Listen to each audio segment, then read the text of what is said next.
আসসালামু আলাইকুম এভরিওয়ান। বাবার মৃত্যু গল্পের শেষ পার্ট। তো চলো বেশি কথা না বলে গল্প শুরু করা যাক। আম্মু আব্বুর কাছে এত বছর পর ফিরে আসতে চেয়েছিল শুনে বেশ চমকে গেলাম। রহস্য আরও জটিল হতে শুরু করলো। যাই হোক, পুরোটা জানা জরুরি। আমি বললাম, আচ্ছা ডিভোর্সের কারণটা আগে শুনি।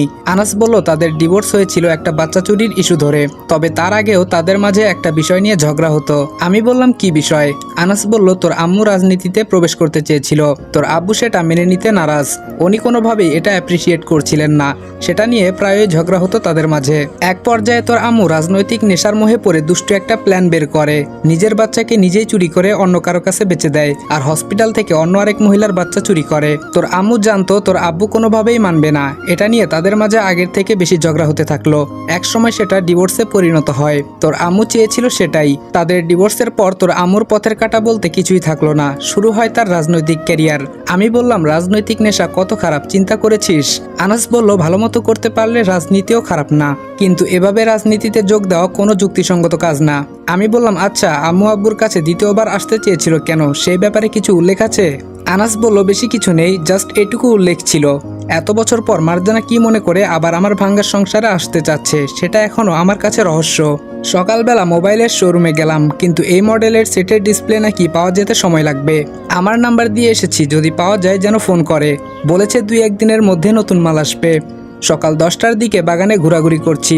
আব্বুর হাতের বাগান বেশ বড়ই। এক পর্যায়ে ক্লান্ত শরীর নিয়ে বসে পড়লাম একটা টুলের মাঝে। না, বাগানের মাঝে বসার মতো ভালো কোনো পরিবেশ সৃষ্টি করতে হবে, জায়গাটা মন্দ নয় বসার জন্য। হঠাৎ পেছন থেকে কে যেন আমার চোখ দুটো চেপে ধরলো।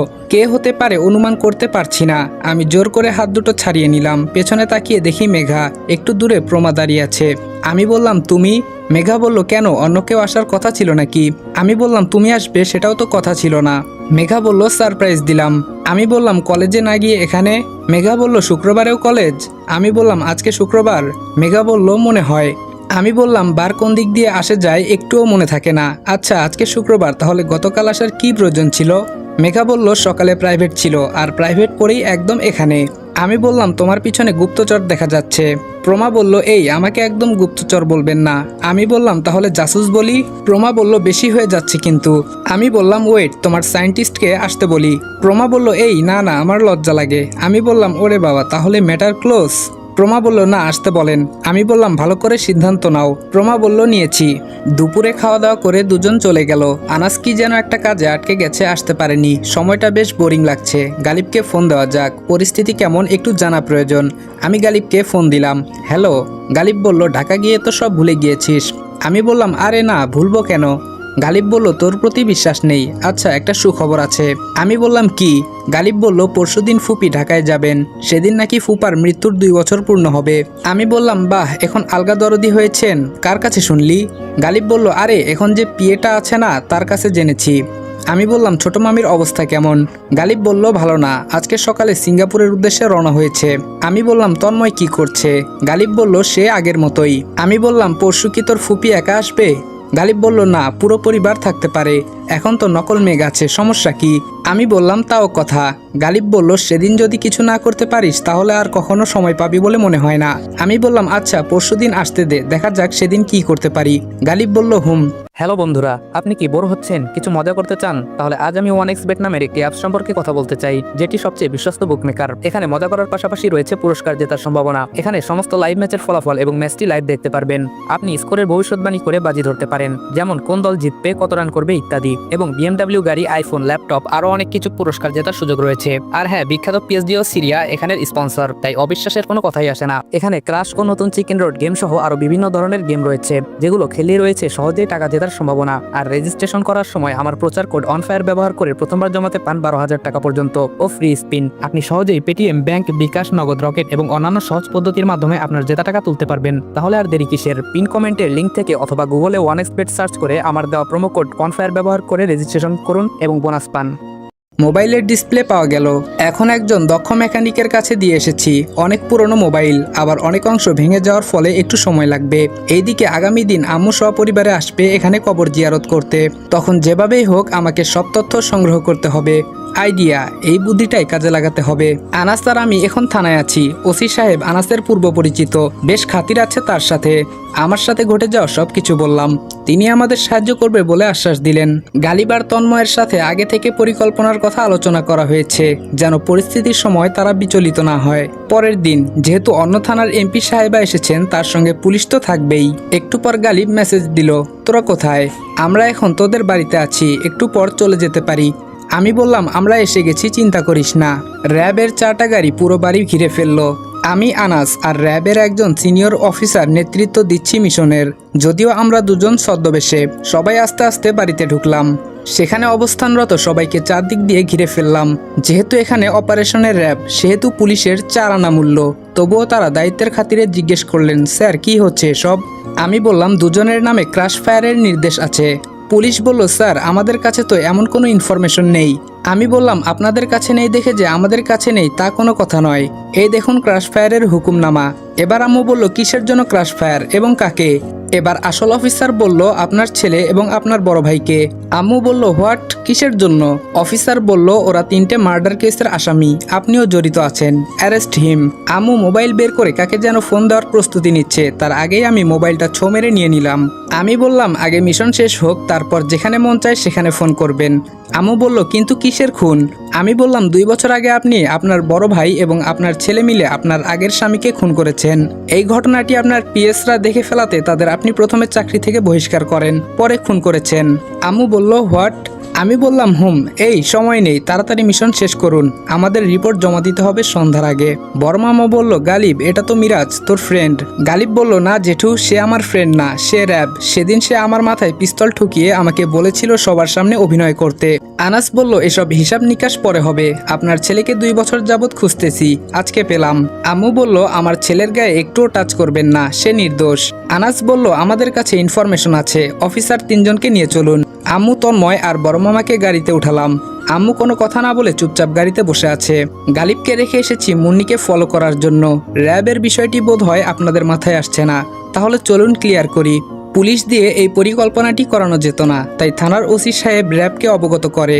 যেহেতু সত্যি 3টা মার্ডার কেস, তাই তারা রাজি হয়। তবে প্রমাণ বের করা কষ্টকর দেখে অন্য পরিকল্পনা করে সব তথ্য সংগ্রহ করা লাগছে।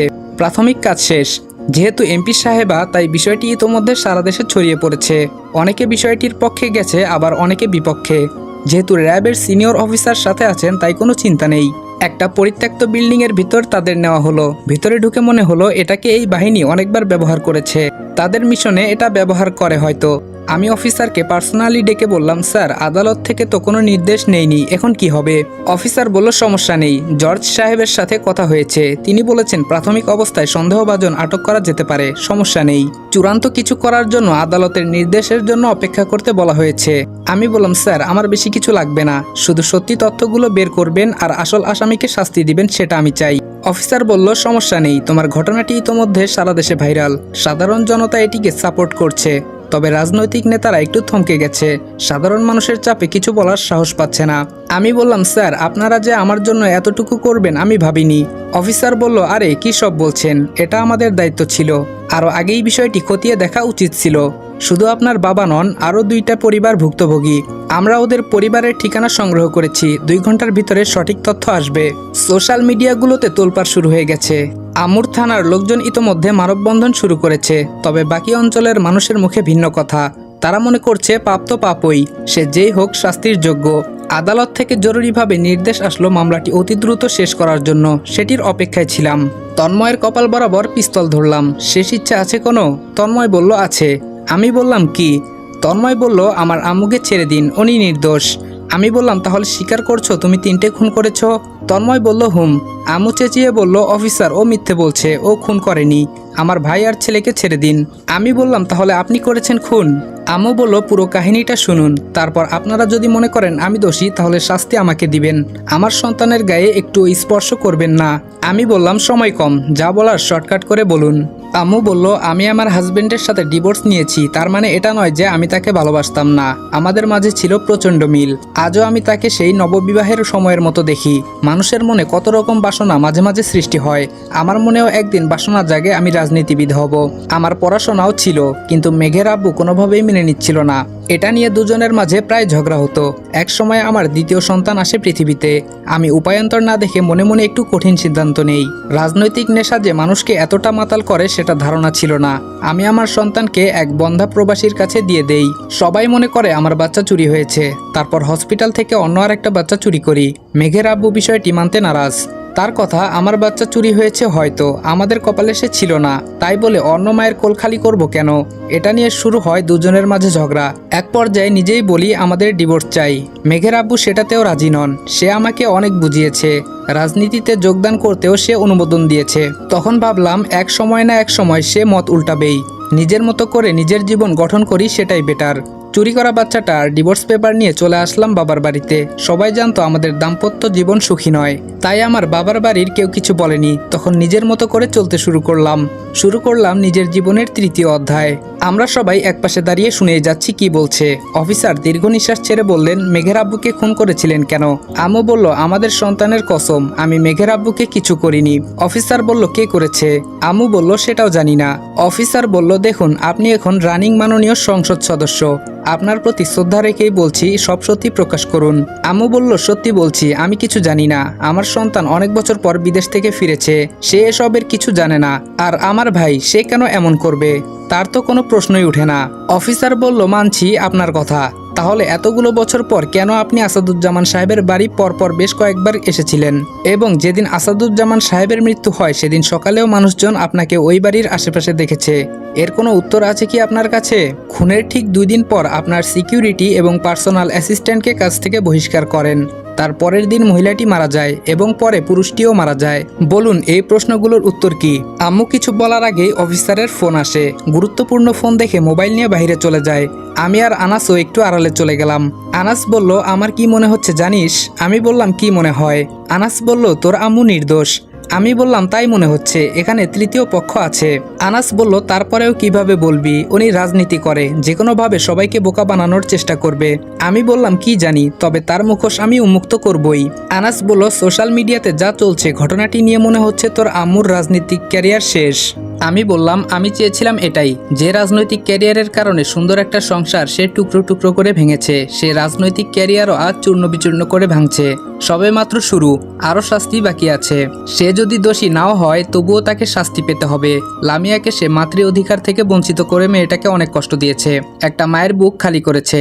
আমার বোনকে কার হাতে যেন তুলে দিয়েছে, কে জানে সে কেমন আছে। ওনার কারণে সারাটা জীবন আব্বুকে ইগনোর করেছি। আমার কথা না হয় বাদই দিলাম, মন চাচ্ছে এখনই ক্রাশ ফায়ার করি। আনাস বলল, উত্তেজিত হয়ে কিছু করা যাবে না, প্ল্যান মতো কাজ করতে হবে। এমনও হতে পারে ঘটনাটি তৃতীয় কেউ ঘটাচ্ছে, সে সবার অগোচরে রয়ে গেছে। আমি বললাম, ধুর, এখানে তৃতীয় পক্ষ আসবে আকাশ থেকে নাকি? আনাস বলল, চোখে দেখা জিনিসও অনেক সময় ভুল হয়।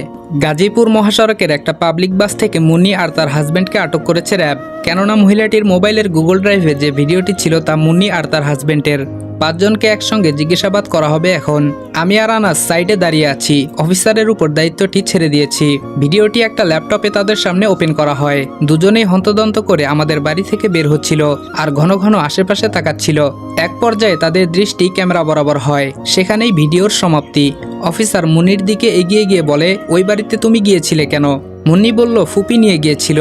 আম্মু চেঁচিয়ে বলল, আমি তো তোকে আবার আমার সাথে নিয়ে এসেছিলাম। আমি তাদের দিকে এগিয়ে গিয়ে বললাম, ওয়েট, আপনি বলুন ওনাকে কেন আপনার সাথে ওই বাড়িতে নিয়ে গিয়েছিলেন, এবং আপনিই বা এত বছর পর কেন গিয়েছিলেন?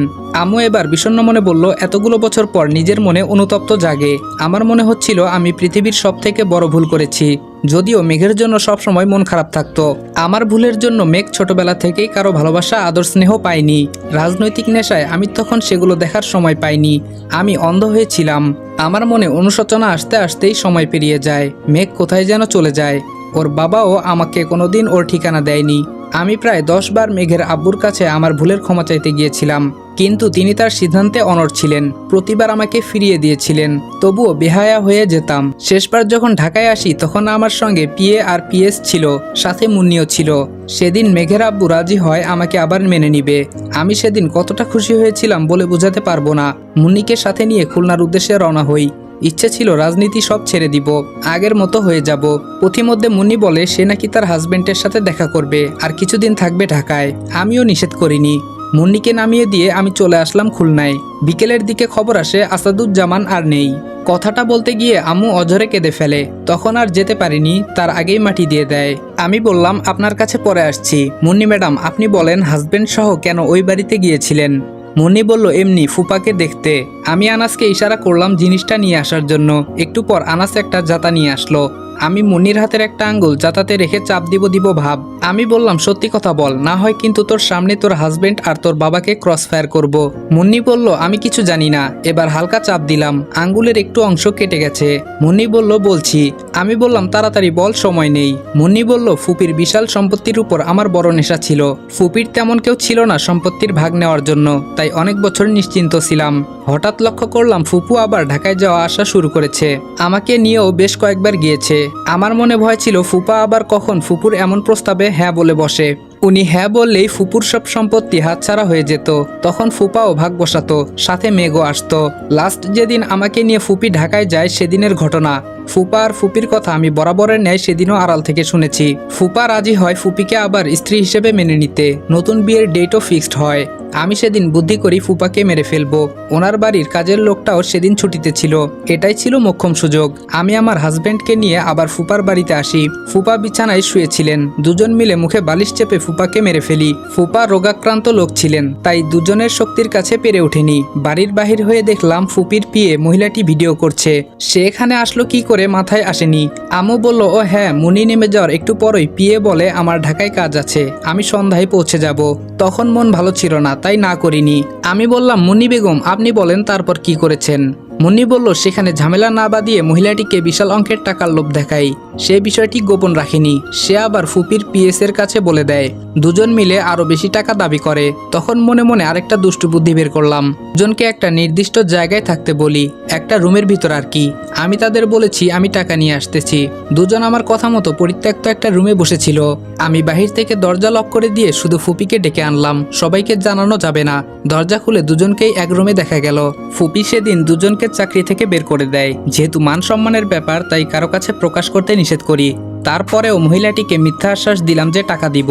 সে রাজি হয়। আর এই দিক দিয়ে পুরুষটাকে বুঝালাম অন্যভাবে। বললাম মহিলাটিকে মেরে ফেলে সব টাকা তুমি একা পাবে। টাকার লোভ হচ্ছে বড় লোভ। সে আমার কথা মতো মহিলাটিকে নিখুঁতভাবে মেরে ফেলে। তারপরের দিন আমি অন্য লোক ভাড়া করে পুরুষটিকে মেরে আত্মহত্যা বলে চালিয়ে দেই। কিন্তু মোবাইলের ভিডিওটা আমি উদ্ধার করতে পারিনি। তাছাড়া কার কাছে ছিল সেটাও জানতাম না, তাই ভূতের গল্প সাজাই। যেহেতু গ্রামের মানুষ ছিল, অল্পতেই বিশ্বাস করে। দুই পরিবারই ভয়ে অন্যত্র চলে যায়। অনেকদিন খোঁজাখুঁজির পর মহিলাটির মোবাইলটা পাওয়া গেল, কিন্তু ভিডিওটি পাওয়া গেল না। কে জানতো সে গুগল ড্রাইভে রেখেছিল। মোবাইলটি তখন দেয়ালের মাঝে ছুঁড়ে মারি, যেন কেউ ভবিষ্যতে এটাকে ব্যবহার করতে না পারে। সেদিন হয়তো ভালোভাবে ভাঙা হয়নি। উপস্থিত সবাই হতভম্ব হয়ে আছি। এই মেয়ে এত কিছু করলো। আমি সেখান থেকে উঠে তন্ময় আর মামার বাঁধন খুলে দিলাম। দুজনকে টোপ হিসেবে রেখেছিলাম। জানতাম এদের ক্রাশ ফায়ার করার কথা বললে আম্মু সব সত্যি কথা বলবে। আমি বললাম মিস মারজানা বেগম, আপনার শাস্তি কি জানেন? আম্মু চুপ করে রইল।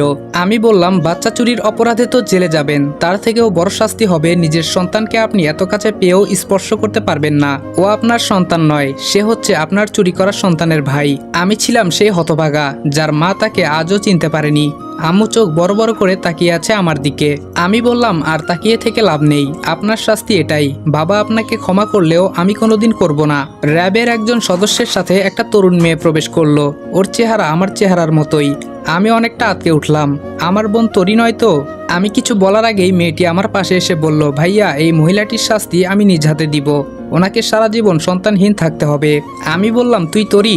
তরি বলল হুম। সারা দেশে এই খবরটি ভাইরাল হওয়ার পর আমাকে যিনি এতটা বছর সন্তানের মতো দেখেছে তিনি আমাকে সব বলেছে। আমি সোজা র্যাবের অফিসে যাই। তাদের একজন আমাকে নিয়ে আসে।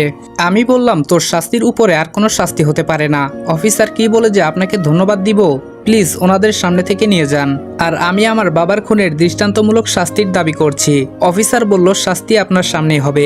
অফিসার বেশি দেরি না করে মুন্নি আর তার হাজবেন্ডের উপর এলোপাথারি গুলি ছুটতে থাকে। বড় মামা কিছু না বলে সোজা হয়ে দাঁড়িয়ে আছে, কিছু বলার নেই। এই সন্তানের জন্য কান্না করলেও বাবা জাতিকে অসম্মান করা হবে। বেশ কিছুদিন পর মেঘা কান্না করছে আমার সামনে বসে। আমি ডিরেক্ট না করে দিয়েছি তাকে, আমি তাকে বিয়ে করব না। ওর মুখে যা এসেছে তাই বলে কাঁদতে কাঁদতে চলে গেছে। বিয়ের দিন বুড়ো হাজবেন্ড আর মেঘা একটু দূরে দূরে বসে আছে। কাজী সাহেব এসেছে বিয়ের কাজ শেষ করবে। আমি গালিব আনাস দাঁড়িয়ে আছি একটু দূরে। ও হ্যাঁ, আনাস আর প্রমার মধ্যে ইতোমধ্যে প্রেম হয়ে গেছে। আমি বলতে হয়নি, প্রমা নিজেই প্রপোজ করেছিল। বিয়ের কাজ শুরু হবে এমন সময় থানার এসআই সাহেব আসলো, সাথে একজন মহিলা। এসেই তো তোলপাড় কাণ্ড। মহিলাটি বুড়োর কলার চেপে ধরে বলল, আমাকে রেখে আরেকটা বিয়ে করা হচ্ছে? বুড়ো বলল, কে আপনি? পুরো বাড়িতে হইচই পড়ে গেল। এত ভিড়ের মাঝে আমি মেঘার হাতটি ধরে একটু সাইডে নিয়ে আসলাম। মেঘা বলল, তুই এখানে এসেছিস কেন? আমি বললাম, বিয়ের শুভেচ্ছা জানাতে ভুলে গিয়েছিলাম। মেঘা বলল, শুভেচ্ছা জানানো হলে চোখের সামনে থেকে বিদায় হ। আমি বললাম, হব, তবে একা নয়, প্রেয়সীকে সঙ্গে নিয়ে। মেঘা বলল, তোর সাথে গেলে তো তুই একটা চিটার। আমি বললাম, এত প্ল্যান করলাম তারপরেও আমি চিটার? মেঘা বলল, তার মানে পেঁচটা তুই লাগিয়েছিস? আমি বললাম, আমার মাথায় এত বুদ্ধি নেই, আমার সারা শরীরে শুধু বদমেজাজ। এই বুদ্ধি হিটলার আনাসের। চলো বেশি কথা না বলে, সময় নেই। মেঘা বলল, আর কখনো ছেড়ে যাবি না তো? আমি বললাম, আমি আগে কখনো ছাড়িনি, ছাড়বও না। মেঘা বলল, একটা শর্তে তোর সাথে যাব। আমি বললাম, আবার কি? মেঘা বলল, আমার শাশুড়ি আম্মাকে জেল থেকে বের করে আমাদের সাথে রাখতে হবে। আমি বললাম, ওনার পাপের শাস্তি অন্তত পেতে দাও। মেঘা বলল, তাহলে যেদিন ওনার শাস্তি শেষ হবে আমি সেদিন যাব। আমি বললাম, ওফ, আচ্ছা ঠিক আছে, চলো। 6 মাস পর বিকেলবেলা বাগানে বসেছিলাম, হঠাৎ আকাশে মেঘ জমতে শুরু করলো। একটু পরেই শুরু হলো মুষলধারে বৃষ্টি। আমি দৌড়ে বাড়িতে গেলাম। সারা বাড়ি খুঁজে মেঘাকে কোথাও পেলাম না। দৌড়ে ছাদে গিয়ে দেখলাম সে দুহাত প্রসারিত করে বৃষ্টির পানি স্পর্শ করছে। হঠাৎ মনে হলো সেদিনের স্বপ্নের কথা। আনাস এই স্বপ্নের ব্যাখ্যা দেশ বিদেশের অনেক অভিজ্ঞ জ্ঞানীদের মতামত নিয়ে বের করেছিল। মেঘ, মেঘা ও আকাশের মেঘ তিনটা যেদিন প্রথম একসাথে হবে সেদিন হবে মেঘ মিলন। তার স্মৃতিস্বরূপ হয়তো কোনো খুশির সংবাদ আসবে, না হয় কোনো দুঃখের সংবাদ আসবে। আমি এই ব্যাখ্যাটি মানিনি, তবুও বাড়ির ছাদের দেয়াল ভেঙে নতুন করে মেরামত করেছি, 8 ফিট উঁচু করেছি। আমার মনে হচ্ছে সেদিনের স্বপ্নটা বাস্তব দেখছি। কেন যেন মনে হচ্ছে আমার দক্ষিণ পাশের দেয়ালটা ভাঙা। মানুষ যখন কোনো কিছু নিয়ে বেশি চিন্তা করে সেটা তার মাঝে মাঝে বাস্তব মনে হয়। মেঘাকে দেখলাম উপরের দিকে তাকিয়ে 2 হাত প্রসারিত করে ছাদের সেই ভাঙা অংশের দিকে যাচ্ছে। আমি মেঘা বলে দৌড়ে গেলাম তার কাছে। সে আবার আমাকে আসতে দেখে ভাঙা অংশের দিকে দৌড় দিল। আমি মেঘা বলে চিৎকার দিয়ে আবার ঘুম থেকে উঠলাম। আমার চিৎকার শুনে মেঘাও হন্তদন্ত করে উঠে লাইট জ্বালালো। আমি এক বোতল পানি ঢকঢক করে খেয়ে ফেললাম। বোতলটা ছুঁড়ে মেরে মেঘাকে জাপটে ধরলাম। আমার পুরো শরীর কাঁপছে ভয়ে। মেঘার পুরো শরীরে স্পর্শ করছি। হ্যাঁ, এটাই তো আমার মেঘা। মেঘা বলল, কি হয়েছে? আমি বললাম, আমার মাথা ছুঁয়ে ওয়াদা করো। মেঘা বলল, কিসের? আমি বললাম, জীবনে কোনোদিন বৃষ্টিতে ভিজবে না। মেঘা বলল, কেন? আমি মেঘাকে সব বললাম। মেঘা বলল, ঠিক আছে পাগল, কখনো বৃষ্টিতে ভিজতে ছাদে যাব না। আমি বললাম, কোথাও গিয়েও ভিজবে না। মেঘা বলল, ঠিক আছে, এখন এদিকে আসো, আমি ঘুম পাড়িয়ে দিচ্ছি। আমি বাধ্য ছেলের মতো মেঘার বুকে মাথা রেখে ঘুমিয়ে যাওয়ার প্রস্তুতি নিচ্ছি। মেঘা বলল, এই শুনছো? আমি বললাম, কি? মেঘা বলল, বাহিরে বৃষ্টি হচ্ছে। সত্যি সত্যি বাহিরে বৃষ্টি হচ্ছে। আমি মেঘাকে শক্ত করে আমার বুকের সাথে মিশিয়ে ধরলাম। মেঘা বলল, আরে আমি যাব না তো কোথাও। আমি বললাম, বিশ্বাস করতে পারছি না। মেঘা বলল, মেঘ আর মেঘা যদি মেঘ মিলন ভয় পায় তাহলে বাকিরা কি করবে? আমি বললাম, বেশি কথা বললে এখন কিন্তু বেঁধে রাখবো। মেঘা বলল, আহারে ভালোবাসা।